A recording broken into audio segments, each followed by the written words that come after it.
السلام علیکم۔ کراچی میں ہوکس بے پر طوفانی لہریں اٹھنے لگی۔ ہوکس بے کے سمندر میں طغیانی اونچی لہریں، سمندر کا پانی سڑک تک پہنچ گیا۔ کیا آپ حالات حاضرہ سے آگاہی حاصل کرنا چاہتے ہیں؟ خبر کے پیچھے چھپے اصل حقائق جاننا چاہتے ہیں تو ابھی سبسکرائب کیجئے جلمل پاکستان کو اور ساتھ ہی گھنٹی کے نشان پر کلک کر دیں۔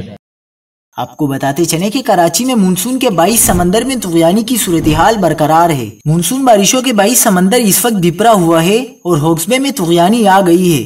مونسون کا نیا اسپیل جہاں بارش کا سبب بن رہا ہے، وہیں یہ سمندر میں طغیانی کا باعث بھی ہے۔ ہوکس بے پر اونچی لہروں کے باعث ماڑی پور سینڈسپٹ کے مقام پر سمندر کا پانی سڑک تک پہنچ گیا ہے۔ پولیس کا کہنا ہے کہ سمندر کی لہریں 8 سے 10 فٹ اونچی ہیں۔